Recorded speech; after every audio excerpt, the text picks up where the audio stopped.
And Lenny is a brilliant musician, and me, not so much. But, so, it's appropriate that this is Valentine's Day, because you are going to love what we have for you today. We have Lolly Allen and Plas Johnson. No strangers to Jazz Vespers. We also have Paul Kreibich, Sark, on drums, Tom Gatton on guitar, Tom Rotella,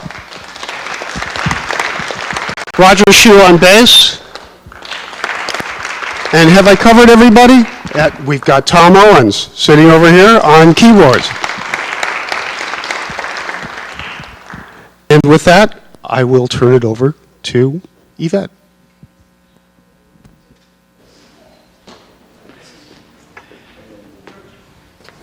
Happy Valentine's Day. My husband's not here, Lanny. He's out playing, making other people feel good, eat their dinners and things like that. So my job is to start you off with a verse from the Bible that has something to do with love. Okay?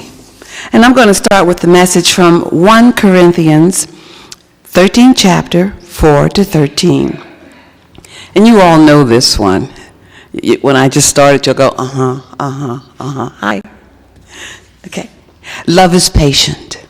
Love is kind. It does not envy. It does not boast. It is not proud. It is not rude. It is not self-seeking. It is not easily angered. It keeps no record of wrongs. Love does not delight in evil, but rejoices with the truth. It always protects, always trusts, always hopes, always perseveres. Love never fails. But where there are prophecies, they will cease. Where there are tongues, they will be stilled. Where there is knowledge, it will pass away. For we know in part, and we prophesy in part, but when perfection comes, the imperfect disappears. You see, when I was a child, I talked like a child. I thought like a child. I reasoned like a child. When I became a woman, I put childish ways behind me. Now we see but a poor reflection. Then we shall see face to face. Now I know in part, then I shall know fully, even as I am fully known. And now, these three remain: faith, hope, and love. But the greatest of these, say it together, love. You got it. Now I'm going to introduce you Bartha Nathanson, who will introduce the artist's husband, who will talk a few seconds with us before we get started. Come on up now.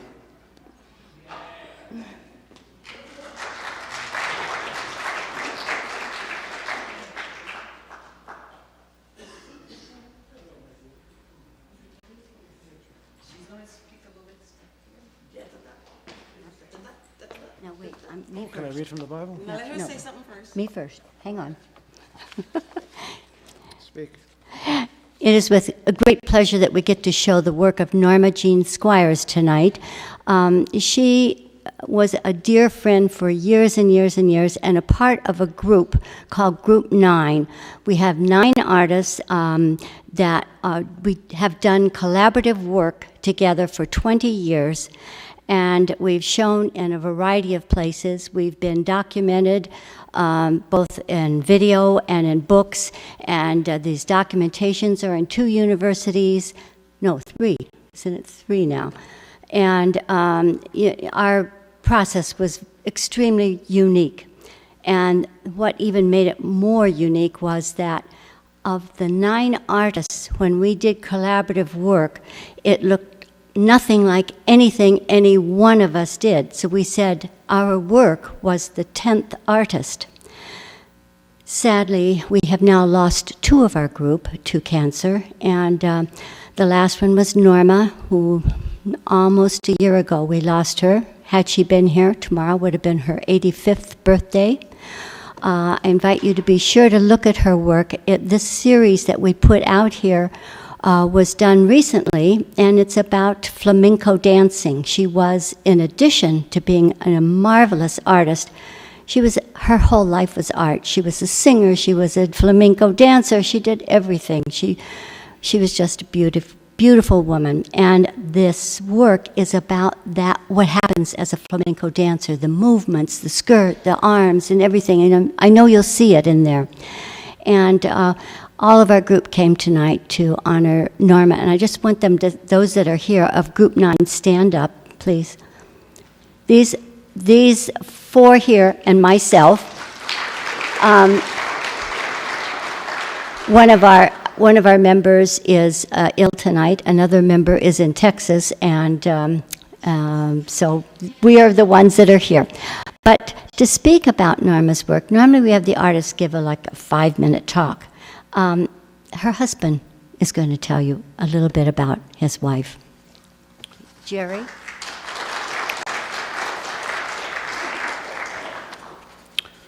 I'm really not going to be talking about Norma's work. Her work speaks for itself, and it's pretty renowned in this town. But I'm going to tell a story. I was given the immeasurable joy of being together with Norma in one way or another for 55 years. Since we're here in church, I'll tell you a short story she told me about her youth and the battle for nothing less than her soul. Norma was raised by step-parents in Newmarket, a tiny village just north of Toronto, Canada. There was not much to boast of in the rustic township, except a pronounced bent for religion, marked by 14 churches and the hint of a synagogue, all for the good of less than 5,000 people, 5,000 souls. And now potentially Norma, whose task was to choose one for herself. Her stepmother left the choice to Norma, since she herself would rotate her attendance from one church to another, depending upon her mood and the strength of her last hard drinks, 1 or 2 or 3. That was eventually to carry her to the heaven all 14 churches firmly believed awaited her. So Norma, the potential parishioner, willingly on her own, gave her best each month from one church to another, always to no avail. The only calling, the only growing belief in her heart, her soul, was in her art, and that would remain for a lifetime. But wait, that's only half of the story. Let's go to Los Angeles between 1989 to 2012. Invitations. Number 1, Catholic, Mount St. Mary, 2 shows. Jewish, Chait Gallery, University of Judaism, 2 shows. Catholic again, Loyola University. Episcopalian, St. Luke's Episcopal Church, a huge one-person show. Mormon, Howard Hughes Building, originally planned by Hughes Mormon executives. It's a little push, but it's still there.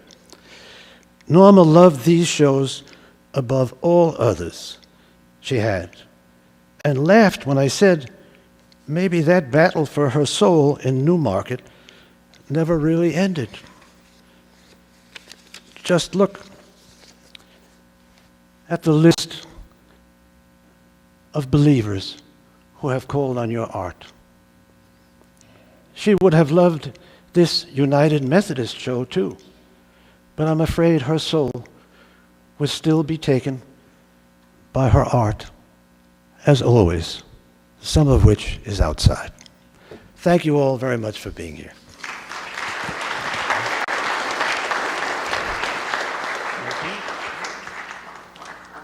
Thank you very much. And before we turn it over to the band, I would like to remind you all that there is a free will offering basket in the narthex to support the wonderful musicians that we are going to partake of this evening. I also run an email list to remind people of the shows, so if you want to get on that list, talk to me. And now, Lolly Allen and Friends.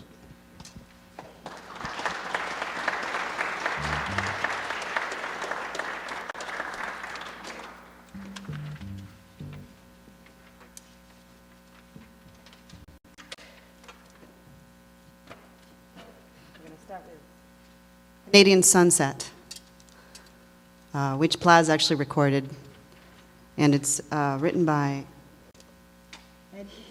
Eddie Haywood and Norman Gimbel. This arrangement was created by our piano player, Tom Owens.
Plaz Johnson on the saxophones.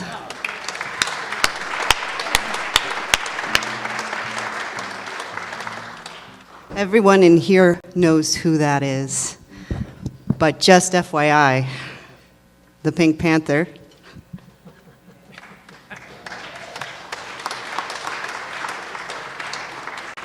He played on the original Mancini recording of the Pink Panther. Tom Owens on the piano.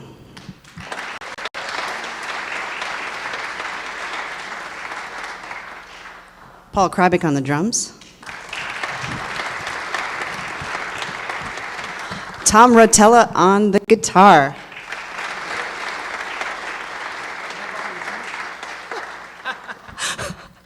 Yeah, Tom, you can borrow my shoes. Roger Shue on the bass.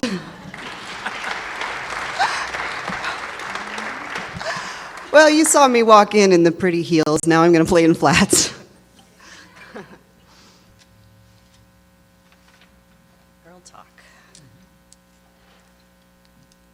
This was written by Bobby Troop and Neil Hefti. It's Girl Talk.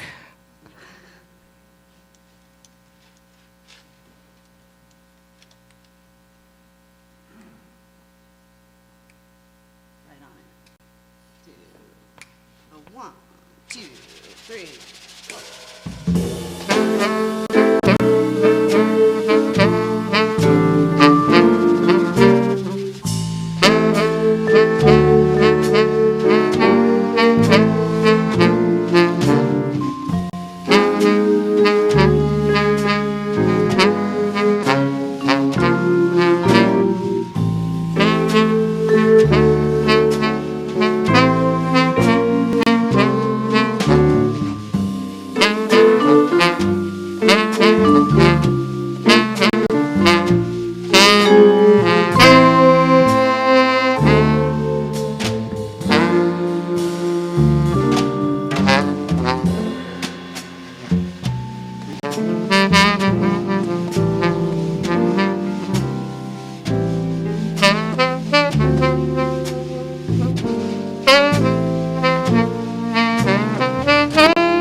Thanks very much. I'm really glad to be here tonight, and I'm really glad that all of you are here tonight. And I get that's such a thrill for me to play this music with these musicians. I get really excited, so thanks. This next song we're going to do is a song by Plaz Johnson. He named it Positively. I call it Plazitively. It's not that funny, but thanks for laughing. I appreciate it.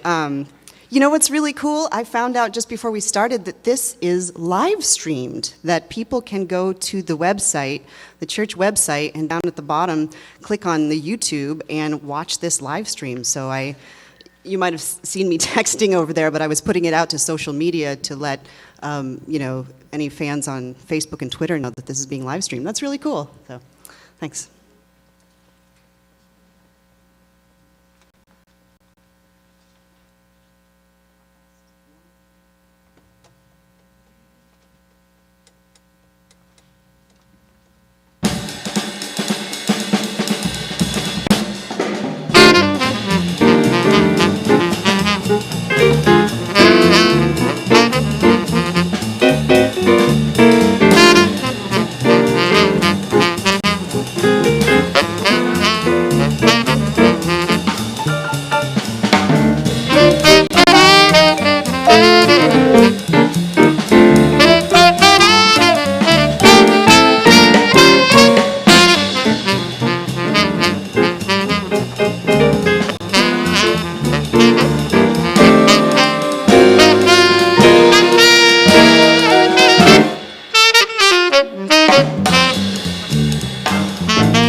Mistreated but undefeated. Mistreated but undefeated. Thanks. How many in here knew who that song was by? How many knew that that was Antonio Carlos Jobim? Au Grand Amour. And another great arrangement, thanks to Tom. This next one we're going to do is Mistreated but Undefeated. Ray Brown tune. Anything else I should say about this? Red Holloway played tenor sax on this. So we're going to do our rendition. And playing tenor sax tonight is the great Plaz Johnson.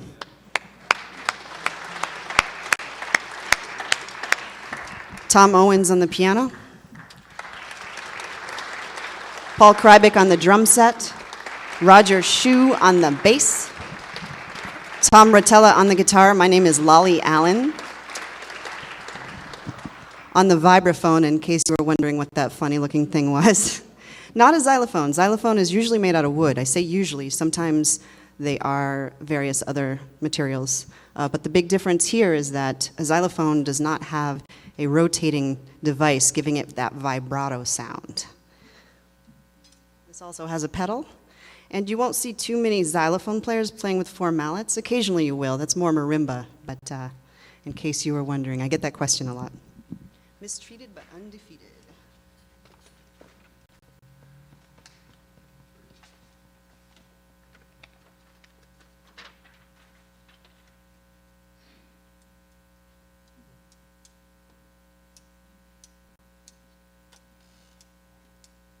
One, two, E1, 2.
Yeah, blues with a bridge. B minor, E7. Okay. A7. Here, you can have my check. No. I don't know how to read anyway. Oh wait, I just heard a joke. How do you get a guitar player to turn down? I know the answer. How, Tom? Put music in front of him. Put music in front of him. Ah.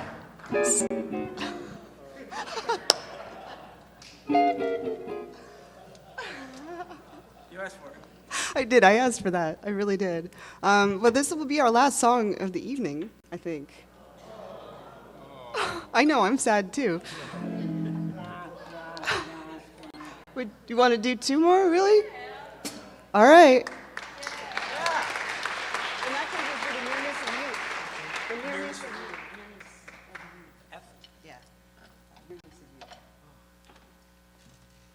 There's no secrets in this room. If I say something up here, you can all hear it, can't you? It's such a beautiful acoustic room. It's such a pleasure to play in this space. We're going to feature Plaz on The Nearness of You in F.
Let's do some fours on this. Give the drummer a chance to shine. Paul Kryvik on the drum set. Roger Shue on the bass. Tom Rotella on the guitar. Tom Owens on the piano. Plaz Johnson on the sax. I'm Lolly Allen. I do have CDs available. I think everybody up here has CDs or something that you can buy from them.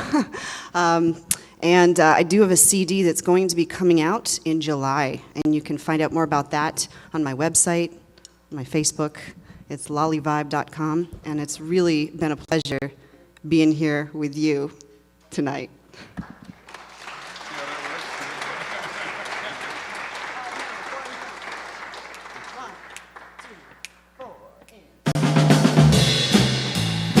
Let me here with you.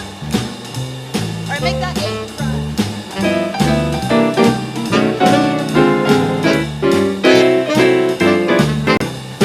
I love the East, I love the West.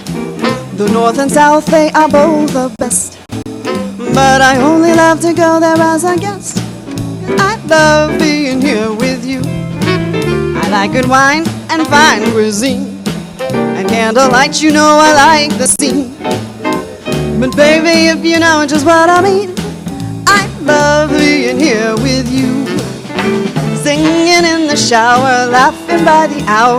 Life is such a breezy game. Love all kinds of weather, long as we're together. I just love to hear you say my name. I like good wine and fine cuisine. And candlelight, you know I like the scene. Don't get me wrong, what do I mean? I love being here with you.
when he published it, but he had finished it 10 years earlier because he was not sure that all the words expressed what he felt about everything. He had to make sure each word was right. So let me read this and read it exactly the way he wanted it, okay? Now, if I had a bass behind me and a little piano, okay, in a little coffee shop, remember? This is how we read this way back when, if anybody's my age. Y'all all my age. Y'all may not know it, but you are. This is from Cahill. Cahill wrote this poem in 1923 in his love book. It's about love, and the book is called The Prophet. Then said Almitra, "Speak to us of love." And he raised his head and looked upon the people, and there fell a stillness upon them. And with a great voice he said, "When love beckons you, follow him, though his ways are hard and steep, and when his wings enfold you, yield to him, though the sword hidden among his pinions may wound you. And when he speaks to you, believe in him, though his voice may shatter your dreams as the north wind lays waste to the garden. For even as love crowned you, so shall he crucify you. Even as he is for your growth, so is he for your pruning. Even as he ascends to the height and caresses your tenderness, branches that quiver in the sun, so shall he descend to your roots and shake them in their clinging to the earth. Like sheaves of corn, he gathers you unto himself. He thrashes you to make you naked. He grinds you to whiteness. He kneads you until you are pliant, and then he assigns you to his sacred fire that you may become sacred bread of God's sacred feast. As these things shall love do unto you, that you may know the secrets of your heart, and in that knowledge become a fragment of life's heart. But if your fear you would seek only love's peace and love's pleasure, then it's better for you that you cover your nakedness and pass out of love's thrashing floor into the seasonless world where you shall laugh, but not all your laughter, and weep, but not all your tears. Love gives naught but itself and takes naught but from itself. Love possesses not, nor it be possessed, for love is sufficient unto love. When you love, you should not say, God is in my heart, but rather, I'm in the heart of God. And think not you can direct the course of love, for love, if it finds you worthy, directs your course. Love has no other desire but to fulfill itself. But if you love and must needs have desires, let these be your desires. To melt and be like a running brook that sings its melody to the night. Ooh. To know the pain of too much tenderness. To be wounded by your own understanding of love. To bleed willingly and joyfully. To wake at dawn with a winged heart and give thanks for another day of loving. To rest at noon hour and meditate love's ecstasy. To return home at eventime with gratitude. And then to sleep with a prayer for the beloved in your heart and a song of praise upon your lips. Gibran knew what he was talking about. Yes, he did. Now, I'm going to finish just with the Bible.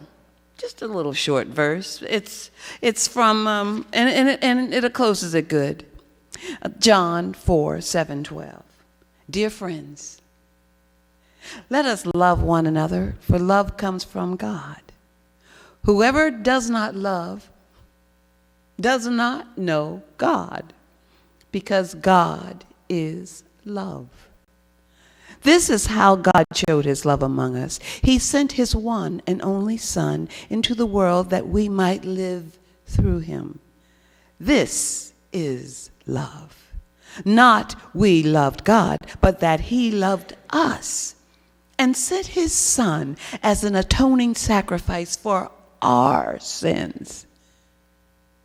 Dear friends, since God loved us, we also ought to love one another. No one has ever seen God, but if we love one another, God lives in us, and his love is made complete in us. Thank you. And he makes the music, he makes the songs, he makes the paintings. And if you want to be on the email list and come here every second Sunday and hear some more beautiful music, you talk to Larry Flaherty, okay? And I want you to look at those pictures. See, the husband did not tell you that his wife painted those pictures at age 85. They are precise. Look at those paintings, precise, at 85, precise lines. I couldn't do that when I was in college, 21 years old. Okay? And don't forget the free will offering, please. Now, everybody, I want you to stand, and we're going to say the benedictions on the second page. Everybody knows this. Everybody that grew up with this one. Okay? It's on the second page, and it's Genesis 31:49. And I'll just read it if you don't want to say it. May the Lord watch between you and me when we are absent one from another. I'll see you the next time. God bless y'all. And God bless Lolly. Y'all just was wonderful. Thank you. Good night.